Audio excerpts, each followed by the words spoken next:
and had been there multiple times to record music with Pooh Shiesty.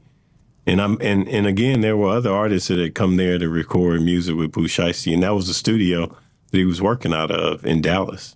So that doesn't surprise me that that studio was booked to record music. Well, right, because if it was just a business meeting, it wouldn't be at a studio. They could meet anywhere. That's right. Right, but in this case, they're meeting at a studio. Pooh Shiesty tried to get more time from his PO. His PO said, no, you need to go back home. So basically, the whole studio session in and of itself got canceled at that point. Correct, and I think at some point you saw in the video where everybody left. So Gucci Mane told Pooh Shiesty they could reschedule the studio session, but according to the feds, Pooh Shiesty wanted to speak to Gucci privately in the attached recording room. Gucci agreed, and they entered the room with Gucci, Pooh Shiesty, Pooh Shiesty's dad, and BIG30, according to the complaint. And I guess there was a window in the recording room so the people that were still in the lobby could actually see inside, right?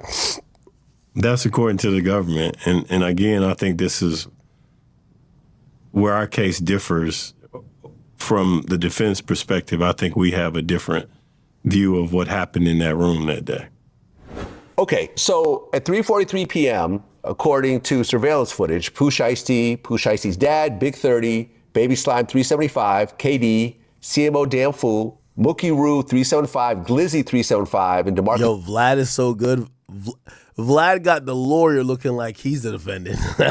Glover entered into the building. Now, they walked into the lobby, but then, according to the paperwork, Mookie Roo 375 could be seen on video exiting the office building, then coming back with a bag slung over his shoulder. That was according to the testimony from the federal agent from Dallas. Okay, so this is where it gets a little bit hazy. So inside, It's like this. Look at his lawyer's face. He's like, yeah, I shouldn't be doing this right now. the control room, and this is Gucci's there by himself. His security guard is outside the door of the studio, and his other security guard is actually by the car that they drove in. So inside the room, both the rooms in the studio, there's no security. It's just Gucci, his people, and I think the lawyer is kind of coming across looking bad. Bro, you can't sit there and let Vlad read out a bunch of shit that the feds wrote. Bro, cut the nigga off and be like, hey, listen, so that's what the feds alleging. From my understanding, this is what it is. Because number one, you have a client, right? Like, so don't sit there and just let this nigga, like, you're almost like letting the dude keep propagating what the feds are accusing your guy of. No. and Pooh Shiesty and his people. So this is where it gets a little hazy. Inside the control room, the feds say that Pooh Shiesty, right? Like he should have cut Vlad off a long time ago. Be like, hey, listen, the feds like instantly. If I'm a defense attorney, I would be like, yo, the feds also allege that he came to Dallas just to rob or kidnap Gucci Mane. Clearly not true. So we can't go off what they're saying. Listen, here are the facts, right? This is what he should do. Here are the facts. The facts is that my client BIG30, he's a frequent collaborator with Pooh Shiesty. They knew each other from as childhood friends. They worked in the same studio together, okay? All we know is that Gucci did come to the studio, but there was no issue reported.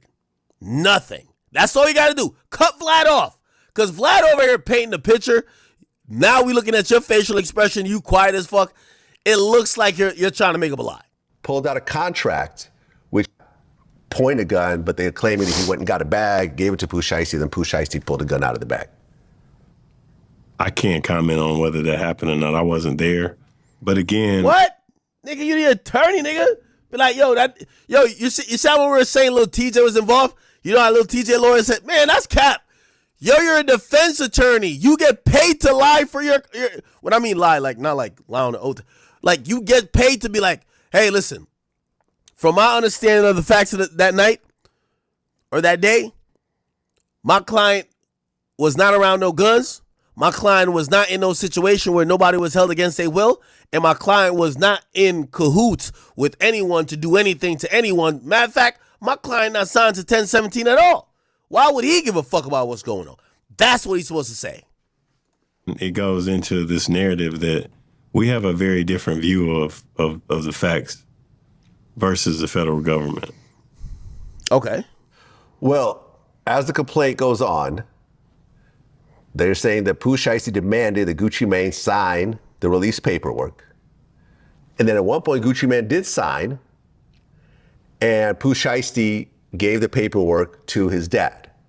During that time, they're saying that Gucci was not allowed to leave because of the gun involved.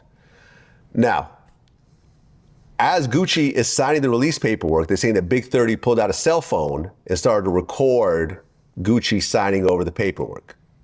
Now, is this recording actually a real thing? We haven't gotten that deep into the case where we've received discovery, but I feel pretty confident that there's not going to be a video of that. Okay. Well, but even if there was a video of Gucci signing, unless he's saying, I'm being forced to sign this, Gucci could have just agreed to sign. They could have just worked out a deal right then and there. That's correct. I mean, but again, like I told you earlier, that has nothing to do with BIG30. Exactly. He's not signed to that label. He has no interest in Pooh Shiesty being signed or unsigned with 1017.